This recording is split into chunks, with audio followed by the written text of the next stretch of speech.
नमस्कार. मी गणेश नारायण पानवलकर. मी मुंबईचा राहणार आहे.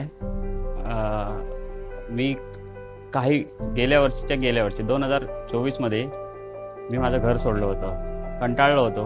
काम नाही, धंदा नाही.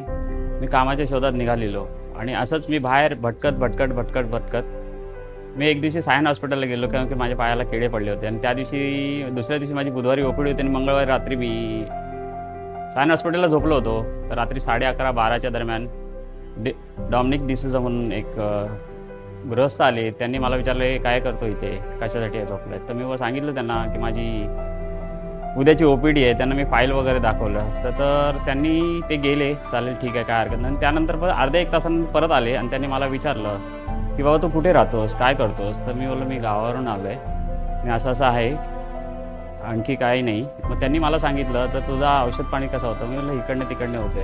आणि त्याच दरम्यान माझ्या पायाला किडे वगैरे पडले होते, कारण की 6-7 दिवस झालेले माझे ड्रेसिंग नव्हती झालेली.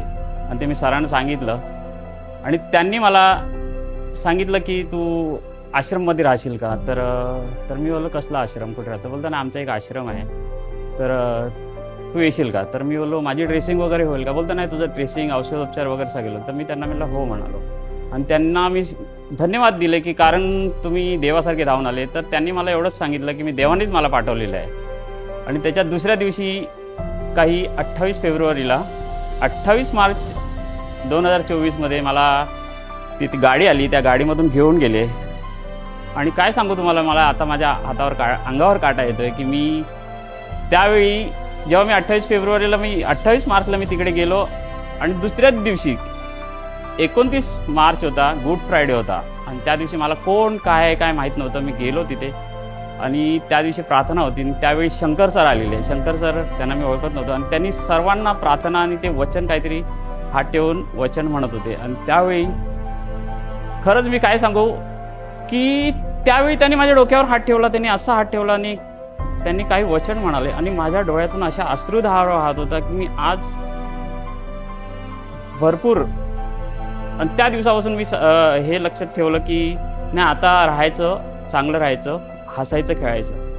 आणि तिथून मला जी शक्ती मिळाली की मी तिथून उत्साही झालो. जे काय मिळेल, जे काय करत होतो त्यांचा माझा इलाज चालू झाला. माझं सायन हॉस्पिटलला घेऊन जायचं, ओपीडीला घेऊन जाणं येणं वगैरे. तिथले स्टाफ, तिथलेच पेशंट, त्यांनी मला भरपूर सपोर्ट केला. त्यानंतर ते झाल्यानंतर मग माझ्या पायाचा इलाज चालू झाला. आणि आत्ता काही महिन्यापूर्वी माझ्या पायाचा MRI झाला. रक्तपुरवठा होत नव्हता, त्याचा ऑपरेशन झालेलं आहे. ते ऑपरेशन झाल्यानंतर आज माझ्या पायाचं म्हणजे ते बरं होतं आहे आणि सर्व व्यवस्थित आहे. मी खरंच खूप आभार मानतो त्या ग्रेस फाउंडेशन आणि त्यातील स्टाफ, शंकर सर, पीर सर, डॉमिनिक सर, की त्यांनी माझ्या डोक्यावर हात ठेवला. आणि त्यानंतर मी इथे एक स्टाफ म्हणून आता कामाला आहे. आणि ते काय मला त्यांच्याकडून जे काय होईल ते मला ते देत आहेत. आज मी कधी आजपर्यंत बँकेत अकाउंट उघडलं होतं. आज मला त्यांनी अकाउंट उघडून दिलं आहे. अकाउंट उघडून दिल्यानंतर मी माझ्या घरच्यांशी संपर्क केला. मला 2 मुलं आहेत, एक मुलगा एक मुलगी, माझी बायको रेश्मा. मी त्यांच्याशी संपर्क साधला. त्यांनी मला विचारलं काय करताय, कुठे आहे, घरी येणार आहेत वगैरे काय. तर मी सांगितलं अशा ठिकाणी आहे की माझा औषधोपचार चालला आहे. आणि एक दिवशी शंकर सरांना मी बोललो मी जरा घरच्यांशी संपर्क साधला आहे, मी जाऊन येऊ का. ते म्हणाले हां खरंच. शंकर सर म्हणाले अरे तू कशाला इथं थांबलाय, तू आत्ताच जा, उद्याच जा, तू बाईक घेऊन जा, तुला चालवता येत असेल तर. आणि मी खरंच त्यांचे आभार मानतो शंकर सरांचे की त्या दिवशी त्याच्या 2 दिवसातच रक्षाबंधन होते आणि मला त्यांनी पाठवलं तिकडे. मी घरात भेटून आलो, मुलांना, बायका पोरांना, माझ्या नातेवाईकांना भेटून आलो. मी खूप आभार मानतो त्यांचे. आणि माझ्या अकाउंट उघडल्यानंतर मी माझा ATM कार्ड आणि माझी चेकबुक ही मी सर्व घरात ठेवले. मी बोललो तुला जसा वापर करायचा असेल तसा तू वापर कर. आणि आज ते मला भेटून खुश आहेत. मी त्यांच्याशी रोज केव्हा बोलून त्यांच्याशी खुश आहे. खरंच परत एकदा मी ग्रेस फाउंडेशनचे आभार मानतो. Thank you Pir sir, Shankar sir, Dominic sir आणि तिथले स्टाफ आणि तिथले पेशंट्स त्यांनी मला खूप खूप सहाय्य केलं.